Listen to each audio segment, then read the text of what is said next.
अच्छा देखिए स्टूडेंट्स, अब मैं आप लोगों को कोलिनियर वेक्टर के बारे में बताऊंगा, ठीक है। कोलिनियर वेक्टर कहने का मतलब क्या होता है कि जिसकी डायरेक्शन सेम हो, एक ही डायरेक्शन में हो, एक ही लाइन में हो, ठीक है। भले ही उसकी मैग्नीट्यूड अलग अलग हो, मतलब देखिए इसकी लेंथ ज़्यादा है, इसका लेंथ कम है, मतलब दोनों की मैग्नीट्यूड डिफरेंट है, या फिर इक्वल भी हो सकती है, ठीक है। लेकिन दोनों सेम डायरेक्शन में हो, ठीक है। जैसे वेक्टर हैविंग इक्वल और unequal magnitude but draw in the same direction, दोनों की डायरेक्शन क्या है, ईस्ट के तरफ है, ठीक है। तो इसको हम लोग क्या कहेंगे, कोलिनियर वेक्टर कहेंगे। ये इसकी डायग्राम है, ठीक है। यहाँ तक समझ में आ रही बात। अब इसके बाद हम लोग को इनिशियल वेक्टर के बारे में देखेंगे।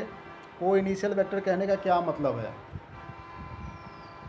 को इनिशियल वेक्टर कहने का मतलब ये होता है कि vectors having the common initial point, ठीक है। जिसकी इनिशियल पॉइंट, यहाँ पर ये फिगर देखिए, ये फिगर ए और बी दोनों वेक्टर है, दोनों की इनिशियल पॉइंट जो है वो सेम है, ठीक है। मतलब स्टार्ट दोनों वहीं से हो रही है, सेम पॉइंट से हो रही है। तो इस तरह के जो वेक्टर्स है इसको हम लोग कहेंगे को इनिशियल वेक्टर, ठीक है। ये बात कुछ समझ में आ रही है। इसके बाद है यूनिट वेक्टर। यूनिट वेक्टर मतलब जिसकी मैग्नीट्यूड यूनिट हो। मैग्नीट्यूड यूनिट मतलब जैसे one length, one one metre, one मतलब 1 सेंटीमीटर, तो 1 सेंटीमीटर का भी यूनिट छोटा कर दे तो 1 mm, उससे भी छोटा कर सकते हैं, ठीक है ना। तो मतलब एकदम बिल्कुल स्मॉलेस्ट लेंथ। तो स्मॉलेस्ट लेंथ का तो कोई डायमेंशन नहीं होता है ना, इसलिए यूनिट वेक्टर की कोई डायमेंशन नहीं होती है। लेकिन इसकी मैग्नीट्यूड यूनिट होगी और इसकी डायरेक्शन सेम होगी, ठीक है। डायरेक्शन उधर ही होगी जिधर की रिजल्टेंट डायरेक्शन होगी। जैसे मान लो ईस्ट के तरफ को है तो ईस्ट के तरफ को ही डायरेक्शन होगी, लेकिन बिल्कुल यूनिट मैग्नीट्यूड होगी। तो इस तरह के मैग्नीट्यूड को हम लोग कहेंगे यूनिट, इस तरह के वेक्टर को हम लोग कहेंगे यूनिट वेक्टर, ठीक है। ये तीसरा समझ में आ गया। ये सब टाइप्स ऑफ वेक्टर्स है जो कि अभी मैंने एक्सप्लेन कर रहा हूँ, ठीक है। इसके बाद है orthogonal unit vector. Orthogonal unit vector, ये जो डायग्राम आप देख रहे हैं, एक्स वाई जेड, ये ऑर्थोगोनल यूनिट वेक्टर्स है। इसमें आई जे के, ये सब क्या है, ये ऑर्थोगोनल यूनिट वेक्टर्स हैं, ठीक है। ये आई मतलब हो गया एक्स एक्सिस के तरफ को ईस्ट डायरेक्शन में, ठीक है ना। जे मतलब हो गया ऊपर के तरफ को, ये जे डायरेक्शन ऊपर की तरफ, ऐसे हो गया जे, ठीक है। ये 3 डायमेंशनल फिगर है, ऐसे है। ये बात कुछ समझ में आ रही है। ये हो गया एक माइनस एक्स, ठीक है। ये हो गया वाई और ये हो गया जेड डायरेक्शन, इस तरह के डायरेक्शन है। तो ये सबके बीच में 90 डिग्री का एंगल है, इसके बीच में 90 डिग्री, इसके बीच में 90 डिग्री, इसके बीच में 90 डिग्री, ठीक है।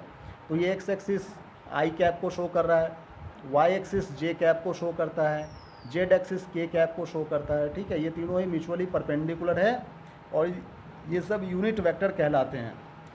तो ये ऑर्थोगोनल यूनिट वेक्टर, ये टाइप्स है। ये सारे डेफिनेशंस और इसके टाइप्स, डायग्राम्स, ये सब आपको याद रखने हैं, ठीक है। अच्छा, ये लोकलाइज्ड और फिक्स्ड वेक्टर क्या होता है ये आप लोग समझिए। A vector whose tail is fixed is called the localised vector. मतलब एक ऐसा वेक्टर जो जिसका टेल, मतलब ये जो पूंछ है, जो लास्ट वाला है, वो फिक्स्ड है, यहाँ पर डिजिट सपोर्ट में है, ठीक है ना। तो ये फिक्स्ड वेक्टर कहलाता है, लोकलाइज्ड वेक्टर कहलाता है। ये बात समझ में आ रही है। इसके बाद है फ्री वेक्टर। फ्री वेक्टर कहने का मतलब जिसका टेल जो है वो फिक्स्ड नहीं होगा बल्कि फ्री होगा, मतलब कहीं भी मूव कर सकता है, ये आगे की तरफ को मूव कर सकता है इस तरह से, ठीक है ना। तो इसको हम लोग क्या कहेंगे, फ्री वेक्टर कहेंगे या फिर नॉन लोकलाइज्ड वेक्टर कहेंगे।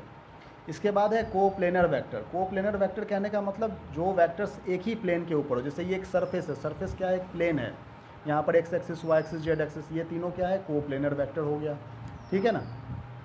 Polar vector. पोलर वेक्टर कहने का क्या मतलब होता है, नेक्स्ट है पोलर वेक्टर। तो देखिए पोलर वेक्टर कहने का मतलब ये होता है कि the vector whose direction is along the direction of motion of a particle.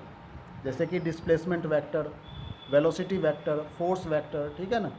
तो मोशन, जिधर बॉडी का मोशन हो रहा है उसी डायरेक्शन में जो वेक्टर शो कर रहे हैं उसको हम लोग कहते हैं पोलर वेक्टर। जैसे वेलोसिटी है, उसको हमने इस तरह से दिखाया इस डायरेक्शन में, ठीक है। ये वेलोसिटी है यहाँ पर और इसको इस डायरेक्शन में दिखा दिया, तो ये क्या है, पोलर वेक्टर है।